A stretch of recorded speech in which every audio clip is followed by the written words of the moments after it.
already own your home and you've entertained the idea of financing solar panels, don't do it. It is a hassle, especially when you try to sell and you're financing, I don't know, some $50,000 solar panels, and now you're asking a potential buyer to take over the payments. Good luck with that, okay? Solar panels, they do not increase the value of your home like you think it does. Also, buyers, they don't get motivated by solar panels, okay? Every buyer I represented, solar panels, it was not a priority. So, man, just think twice before you decide to finance solar panels. And it's a good idea, right? We will all want to be energy efficient, go green, whatever your motivation is behind it. But just think twice before financing solar panels, especially if you're thinking about potentially selling within the next, couple of years. So, I think the issue with going electric, whether it's cars, you have solar panels, is people look at it from a social status position. They like this, they like the fact they're saying they're going green, but they don't think that about the actual practical application in the day to day issues that may come up with having solar panels. Again, a lot of people are not paying cash for these solar panels. So they're financing them, they're leasing them, and now you've outgrown your house. Your family has grown. You need a bigger home, and now you're dealing with a situation where, again, like he mentioned, you finance tens of thousands of dollars. You have to convince a buyer to overtake those payments, and depending upon the region that you live in, it really may not be worth it as far as the savings go every month, especially in relation to the monthly payment. Now, maybe if you're in Arizona, somewhere where there is really hot, then the juice may be worth the squeeze. But in many areas, it may not just make financial sense to have solar panels on your home at all. Got $20,000 worth of solar panels added to my Palm Springs Airbnb, and here's how it affected my electricity bill. So this time last year in March, it was still $557. This is March of 2024, so after getting solar panels, my bill only $36, but that's actually not the full bill. This is just the charges to stay connected to the grid. In Palm Springs, we have two different utility companies. So the first one charged me $101 for electricity this month, which is $200 less than they usually do. And the other utility company charged me only $143, so that's also like $200 less than they used to. In total, my bill with solar panels was $280, so that's a 49% decrease in my bill. And that's because we didn't get as big of a solar system as we needed. You probably need like a $40,000 system to fully cover all of the electricity, but that's what this size of system looks like in California. Energy is crazy expensive, so it's really nice that we finally have some solar panels. Now she saved roughly about $250 a month on her electric costs, but the system costs what 15, $20,000 to put in. So I mean, you got to think about it. It's going to take her what 200 times, let's just say 250 a month savings times 12 times. I mean, it's going to take her about 6 to 7 years just to break even. Again, when you think about these things from a mathematical standpoint, in most cases, it's not just worth it.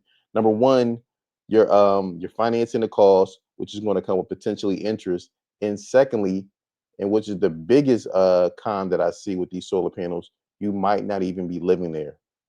Buy a home with solar panels without answering this question first. Will I be responsible for loan payments for the solar panels if I buy this house? Were the solar panels financed or are they still being financed? I don't know what it's going to be like in your state, but I know personally when I was selling a home in the state of Maryland, once I went under contract for selling that home and when we were making it to the closing table, the new home buyer was responsible for the balance of my loan, which was $20,000. Unfortunately, that was not clearly communicated to her by her agent. She was on the hook for the balance of my loan. Make sure if you find a home that you love and it has solar panels, you ask that very, very important question.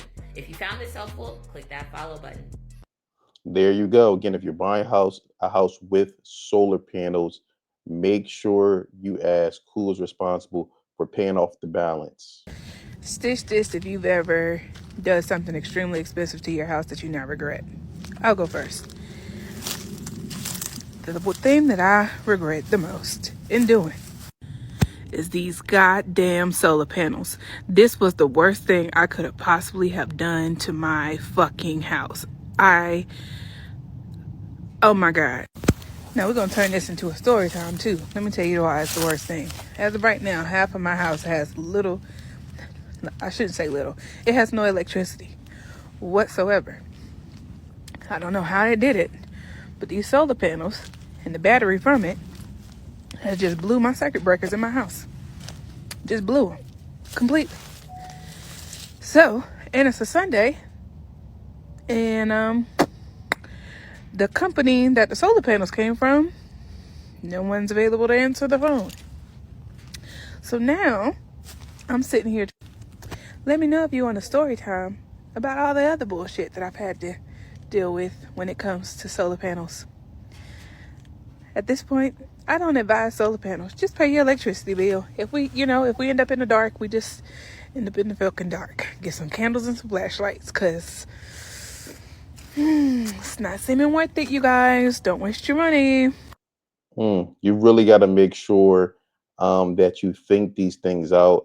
Again, with this movement to go electric, a lot of people jump headfirst and really don't do the proper due diligence and seeing not only what you're going to save on a monthly basis, but look at the total expense. And you also have to understand a lot of these solar panel companies, they're popping up. Are they going to be here 2, 3, 4, 5 years from now? So yeah, you may have a warranty for your solar panels with company XYZ, but if 2 years from now they go belly up, now you're up shit's creek without a paddle, and you're in a situation where you may be on the hook for tens of thousands of dollars to get this thing repaired. So it's definitely something you have to think about thoroughly. Don't put solar panels on your home. If you are a homeowner in Texas specifically, and a door salesman comes and knocks on your door and gives you all the reasons why it's a great idea to put solar on your house, think again, or keep watching this video. My credentials are I'm a realtor in Fort Worth, Texas, and I have yet to see solar be a good idea on homes. Not only myself, but all these other realtors before me have said the same thing, and it checks out. Usually, you are signing up for a 20 to 30 year long loan or lease. Why would you lease something? Like, you're already paying for power, so why would you? Anyways, so you're paying for that. Usually in Texas, how much it costs for solar a month is usually what your electricity bill ends up being. So why go through the extra steps whenever it basically just kind of equals out? The other thing is, usually the solar companies will not help take the solar panels off of your home when your roof needs to be replaced. We all know in Texas, roofs don't last 30 years. They last like 5 to 10 years because of all the hail and the storms. That's pause right there. That's such an excellent point that you brought up that I didn't think about. Before you even think about getting solar panels installed on your roof, make sure your roof is in A1 condition, because you don't want to have these solar panels put on the roof and then 2, 3 years turn around. Now you need a new roof on your home. And now you're going to have to pay for the labor for them to remove them and then put them back on. Honestly, solar is just not a good idea for most people in 2025. Again, the cost does not outweigh the potential pros. Again, like I said, you're leasing these things for 20 to 30 years. Number one, that's already diabolical in itself to lease something for 20, 30 years. Again, you're probably not even going to be in that home 20 to 30 years from now. And then secondly, how much are you really saving? It's no different than people say, "Oh, I'm going to go get an electric car," and they go out and spend $60,000, $70,000 on an electric vehicle to save an extra $150 a month, and then they don't even factor in the time that they have to stay at the charging station, or if they want to go on a road trip and they're unable, and now they have to stop every so often to charge up. It just doesn't make sense to save, maybe 1,500, 2, 3, maybe $2, $3,000 a year. It's just not that doesn't make sense financially. crazy, but I think solar panels might be one of the biggest scams in real estate, especially when you lease the solar panels. You get a 25-year lease. Your electric payment is guaranteed to never drop below a certain amount. Essentially, is what they're guaranteeing you. And then if you go to sell your house, you got to buy out the remainder of the lease. Yeah, I mean, at least where I'm at in the Northeast, you get a tax credit. But I don't even know how efficient these things are. I mean, never owned them myself, but just from the outside looking in, from the leases and the paperwork that come with them, it makes selling a house extremely difficult. And I wonder how much money you actually save if you have them on your house. I want to hear from you in the comments below. If anyone has solar panels, how was your experience from start to finish with the process? How much are you saving, monthly on your utility bill? And do you think the process was worth it? Let me know in the comments below. I look forward to hearing from you. Don't forget to like, subscribe, and share.